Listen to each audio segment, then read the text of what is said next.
famille.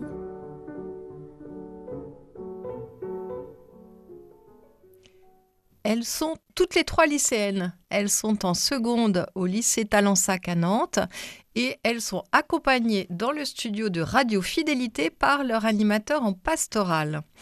Mais qui sont-elles ? De quoi vont-elles bien nous parler dans notre émission hebdomadaire Vie de famille ? Et pourquoi sont-elles venues avec leur animateur en pastoral ?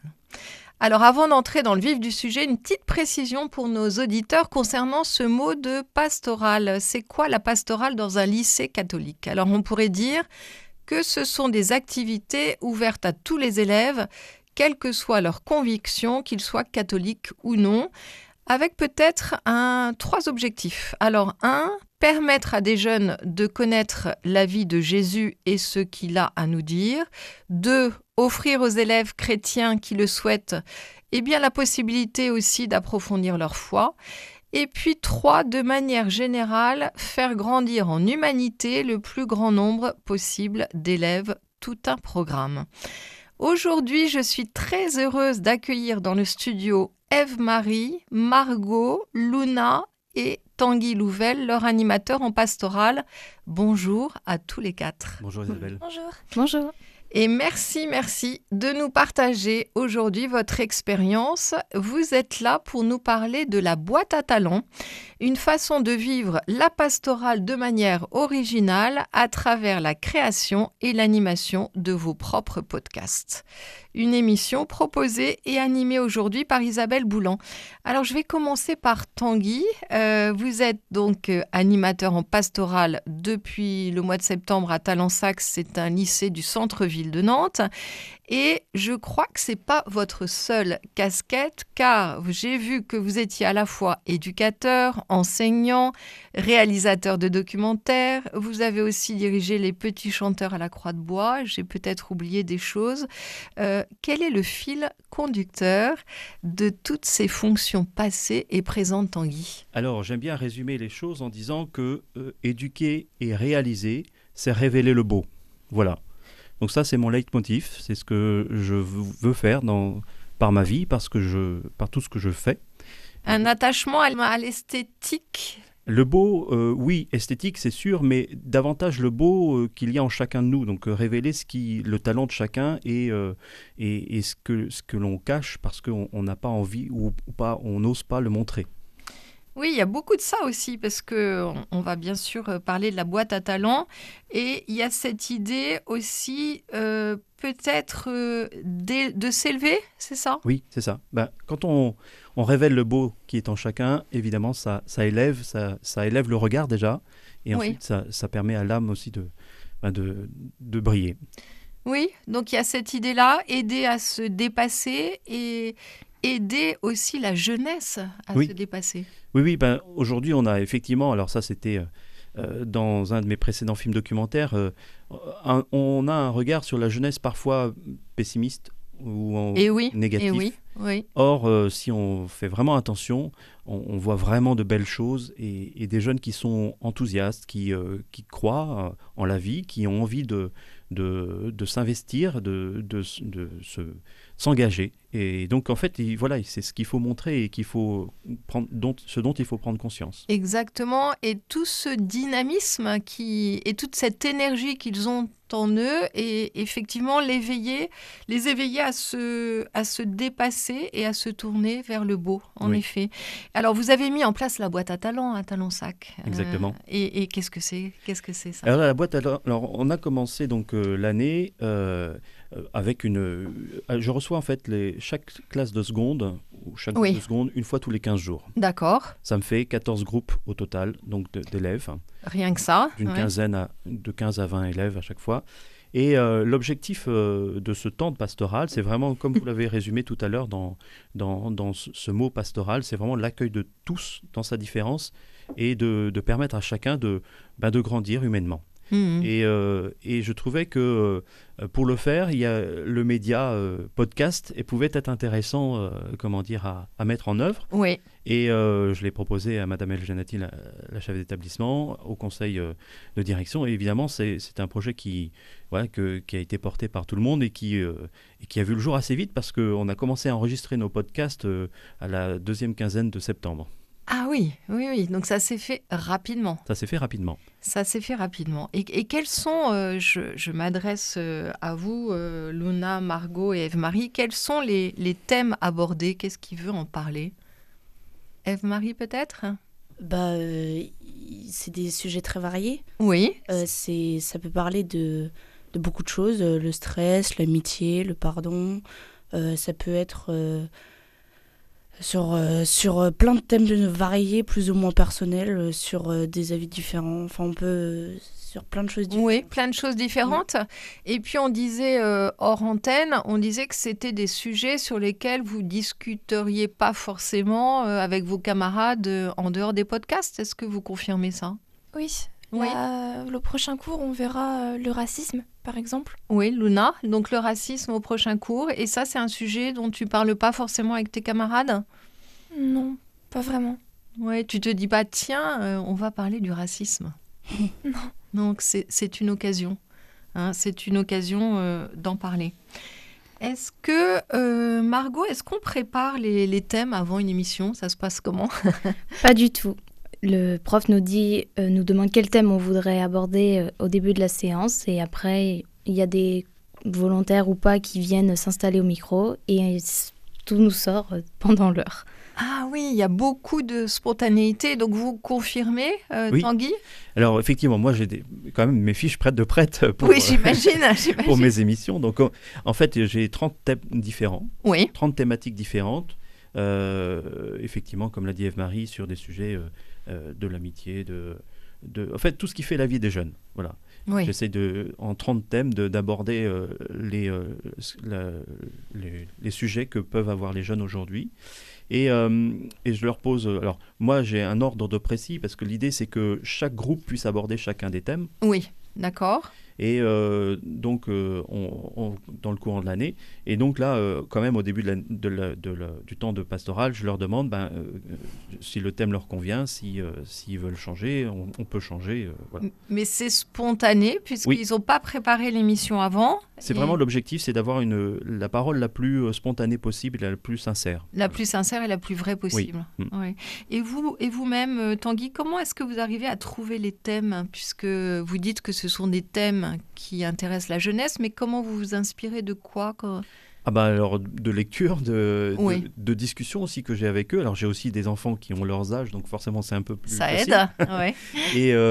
Et effectivement, c'est de discussion aussi avec les enseignants, avec les éducateurs, pour trouver les thématiques qui vont pouvoir avoir une résonance particulière, quoi. Oui, donc vous avez aussi les enseignants, quand vous êtes en salle des profs peut-être? Alors j'ai beaucoup de discussions avec les uns et les autres. Il y a un conseil pastoral donc, qui permet aussi de me donner des pistes. Et puis c'est vrai que dans les échanges, on sent assez vite les thématiques qui peuvent fonctionner. Oui. Justement, quels sont les thèmes des podcasts auxquels vous avez déjà participé, par exemple Margot?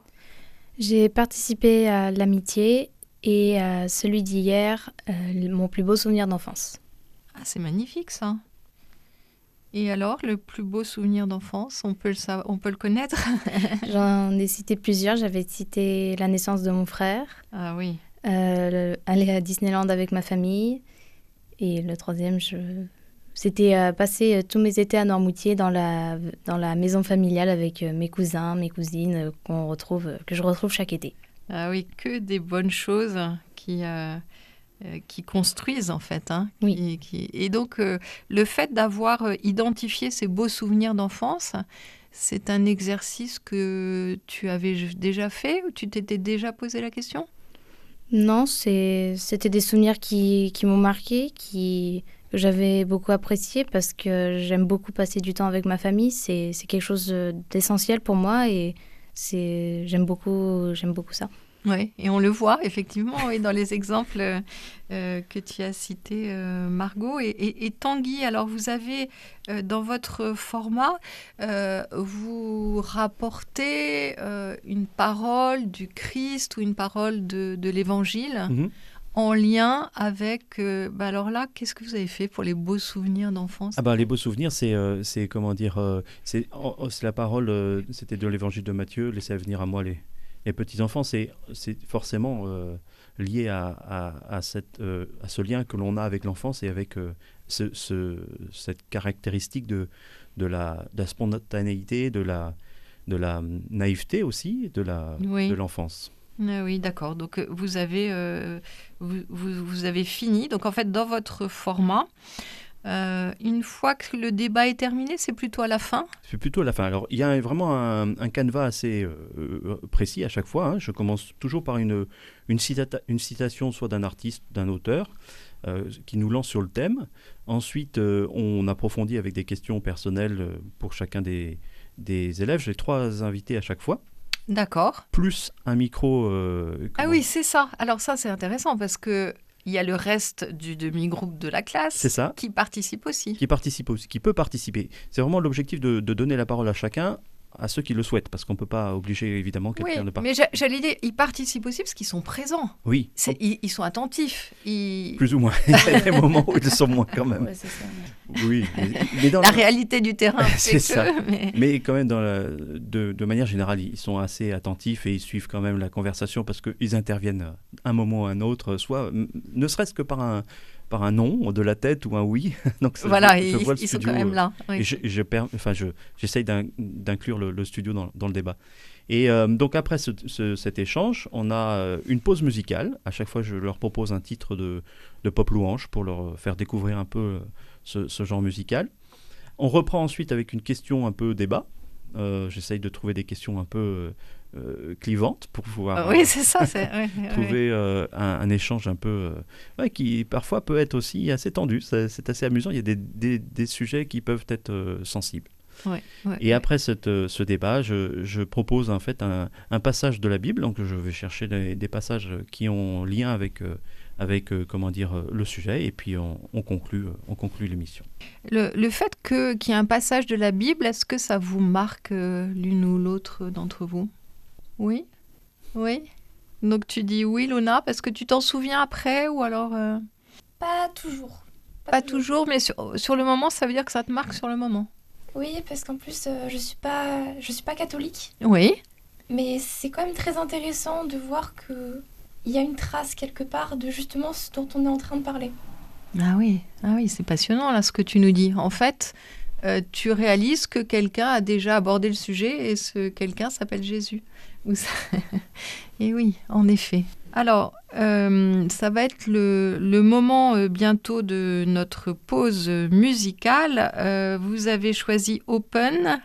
Tanguy, qu'est-ce que vous avez choisi comme titre ? Entendez-moi. Alors, c'est vraiment en lien avec notre concept de podcast, puisque c'est permettre à chacun de s'exprimer et surtout d'être écouté. Alors, on écoute ça.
Retenir tes larmes n'ont pas les mots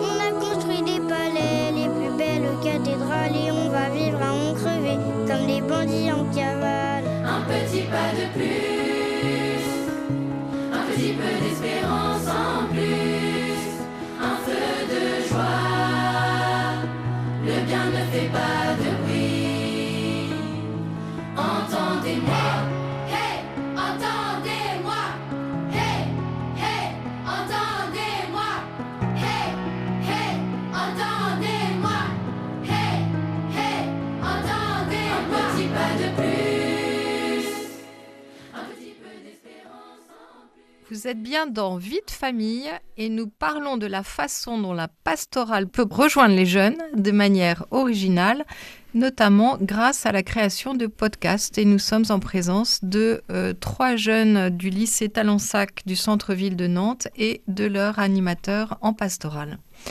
Alors, je crois que c'est Luna et Margot. Vous avez participé à un podcast sur l'amitié, il me semble. Est-ce que vous avez des souvenirs, des idées partagées à propos de l'amitié lors de ce podcast ?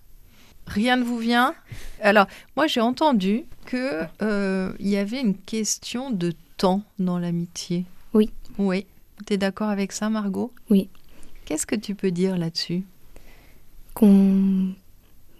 Qu'avant de passer du temps avec cette personne, il faudrait essayer de la connaître, parce que si on voit qu'elle n'est pas gentille avec nous ou qu'elle peut nous faire du mal plus tard, ça ne sert à rien de rester avec elle et chercher des personnes qui nous veulent du bien, qui nous comprennent, qui nous accompagnent si on ne va pas bien au quotidien, trouver un peu sa moitié.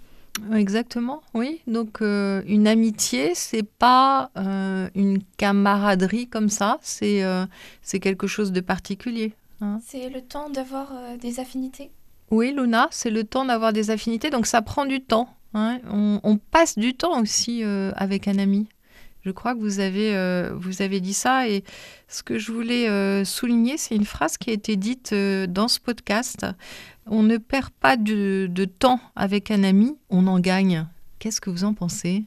Un ami, ça nous aide à grandir. Oui. Il nous apporte des choses, oui. Parfois du négatif qu'on peut travailler après, ou parfois du positif. On est confronté à quelqu'un d'autre qui a un avis différent sur quelque chose, donc on s'enrichit. Il y a un avant et un après. Quand on rencontre un ami, avant de le rencontrer, on ne sait pas ce qui va se passer, et après, on est enrichi de cet échange, c'est ça. Ouais. Et toi, Ève-Marie, est-ce que tu te souviens d'un thème qui t'aurait marqué ou alors je crois que tu as participé à un thème sur le pardon ? Oui. Effectivement. Je me rappelle qu'on avait discuté sur est-ce que des choses ne sont pas pardonnables. Est-ce qu'il y a des choses qui ne sont pas pardonnables ? Oui, ça c'est un grand sujet. Hein. Et d'un coup, les filles, moi j'ai dit non, et les autres filles elles ont dit oui. Et donc, pour toi, tout est pardonnable ? C'est ça ce que tu voulais dire ? Oui. Mais sauf que du coup, après, on en a discuté, mais en fait, on a fini par ne pas trouver ce qui n'était pas pardonnable. Du coup, elles ont fini par avoir le même avis que moi. Parce que elles savaient pas. Ah oui. Ouais, c'est un beau sujet. C'est pas facile, le pardon. Non. T'en avais déjà parlé avant dans ta famille ou... Non, pas forcément. Enfin, je suis chrétienne, donc le pardon, c'est quelque chose qu'on voit beaucoup sur le péché et tout ça. Mais c'est vrai que en parler à d'autres gens, c'est différent. C'est différent, oui, c'est ça. C'est un peu compliqué à en parler, parce que quand on sait que peut-être que les gens autour de nous sont pas cathos, c'est un peu compliqué de leur dire tout est pardonnable, car Dieu il pardonne tout. Mais c'est bref. C'est pas facile, ouais, c'est pas facile, et c'est courageux aussi d'affirmer sa foi. Justement, comment vous vivez le fait qu'en parlant au micro de la radio, vous êtes exposé au regard des autres ? Oui, Luna. Margot et moi avons fait le tout premier podcast de notre classe. D'accord. On était les premières volontaires. Ah oui. Donc, ça a été un vrai coup de stress au début. J'imagine. Avec Monsieur Tanguy, finalement, ça a été. Il a réussi à nous mettre en confiance et... Et qu'est-ce qui a fait que vous avez été mise en confiance ? Oui, Margot ? Forcément, déjà, Monsieur Louvel nous a beaucoup détendus et nous a rassurés. Et puis, le fait que, je pense, on soit sûr de nous, qu'on ait confiance en nous, qu'on ait pris notre courage et qu'on a dit ce qu'on avait à dire. Vous vous êtes sentie enrichie après ce premier podcast ? Oui, parce qu'on avait pu partager nos idées, en recevoir, débattre aussi sur certaines choses. Oui, donc il y avait là aussi un avant et un après. Je pense que ça rejoint votre idée d'élever la jeunesse.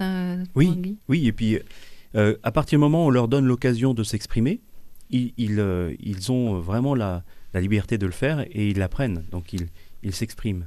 Et ce qui est beau aussi, c'est qu'ils s'écoutent. Oui. Alors, comment ça se passe? Parce que vous êtes garant du bon fonctionnement du débat. Oui, alors moi j'ai un guide qui me permet effectivement de calibrer et puis surtout de rester bien dans le thème du débat. J'essaie de faire attention que chacun puisse s'exprimer et surtout respecter les points de vue des autres parce qu'il peut y avoir des sujets sensibles. Oui. Et donc, voilà. Mais je pense qu'il y a vraiment un climat qui permet cette écoute et ce respect mutuel. C'est vrai qu'en écoutant vos podcasts, on sent ce climat qui fait que chacun ose. Oui. Et ça, c'est pas partout que l'on puisse oser exprimer son point de vue sur des sujets qui sont parfois abstraits.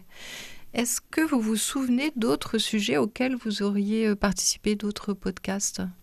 Oui, Margot? Moi, j'avais pas participé, j'étais dans le public, mais j'ai pris 2-3 fois la parole. C'était sur les moqueries, l'hypocrisie, c'était notre thème, et ça faisait partie, moi, d'un de mes sujets très sensibles parce que j'ai beaucoup de complexes sur mon corps. Que j'aime pas forcément. Oui. C'était un peu délicat d'en parler, quoi. Oui. Mais c'est courageux d'avoir pris la parole et dans le public. Donc, en fait, on disait que moi, j'ai vraiment l'impression que toute la classe qui est là, enfin le demi-groupe qui est là, participe même dans le public. Et même s'ils ne participent pas oralement, c'est-à-dire qu'ils n'expriment pas une pensée, ou ils sont vraiment... ils écoutent et ils sont attentifs à ce qui se dit. Voilà, exactement. Ils sont bien présents et c'est l'occasion vraiment de s'exprimer dans un cadre bienveillant. Justement, s'écouter après coup, c'est pas trop difficile? Qu'est-ce que vous en pensez là-dessus? Moi, je trouve que c'est un peu bizarre parce que on s'entend, notre voix c'est pas exactement la même, etc. Enfin, on se dit j'ai cette voix et tout ça. Mais c'est rigolo aussi de se dire « Ah oui, c'est vrai, j'avais dit ça. Ouais, je suis d'accord avec ce que j'ai dit. » Ouais, j'aime bien. Oui, ça permet aussi de prendre confiance peut-être, de se dire finalement, je dis pas que des bêtises. Ouais. C'est ça. Ouais. Et est-ce que votre famille vous écoute? Non. Ah, non.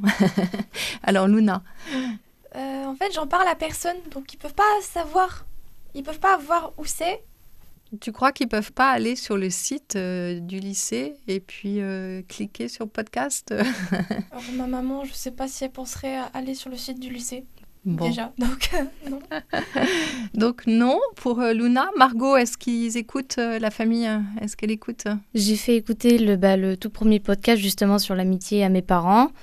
Et après, non, j'en ai pas encore parlé à ma famille, mais maintenant que je sais où est-ce qu'on peut les retrouver, je vais essayer d'en parler. Et puis, comme je rejoins un peu ce qu'a dit Eve-Marie, c'est sympa un peu aussi de se réécouter. En plus, pour ceux peut-être qui ne savent pas forcément qu'est-ce que ça peut faire, justement leur en faire découvrir. Puis ça... Et qu'est-ce qu'ils ont dit, tes parents? Ils ont dit que c'était une très bonne idée, que ça permettait aussi d'échanger, que c'était vraiment très bien, très enrichissant. Oui, c'était super. Positif pour eux, ils étaient contents, ils étaient fiers peut-être. Ils étaient fiers. Oui, c'est ça.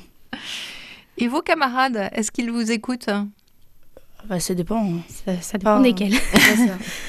Moi, j'ai su qu'on était sur Spotify grâce à une amie qui m'a dit Ah, mais regarde, t'es sur Spotify, tout ça. Et du coup, je vais Ah mais après, je pensais pas que ça allait prendre d'ampleur. Au début, je me suis dit on va avoir je sais pas, 2 likes. Enfin, je pensais pas qu'on aurait des écoutes. Ah oui, donc il y a ce phénomène-là. Et puis, je crois qu'il va y avoir des enseignants qui vont être bientôt interviewés. C'est ça. Alors, on arrive au bout des thèmes un peu aussi, ça tourne un peu, donc il faut changer de concept. Donc le podcast La Boîte à Talents va recevoir des enseignants, des éducateurs de l'établissement qui sont volontaires pour venir être interviewés par les élèves.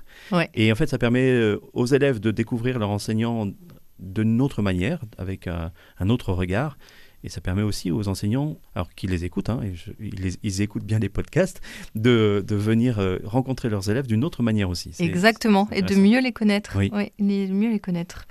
Alors l'émission, le temps passe vite avec vous, l'émission touche à sa fin. Permettre à des jeunes de vivre une expérience originale et valorisante, c'est ce que fait la pastorale du lycée Talensac à travers la création de podcasts sur des sujets qui rejoignent les élèves dans leur vie quotidienne. On l'aura bien compris ici.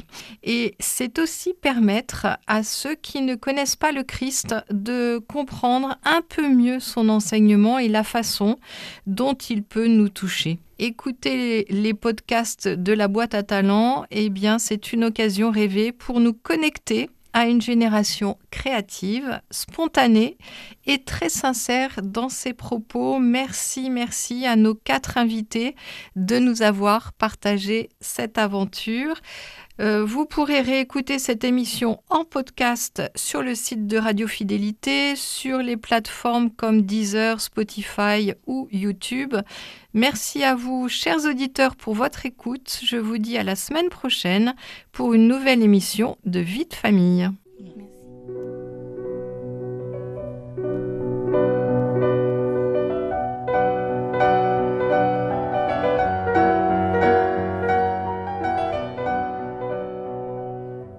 C'était Vie de famille.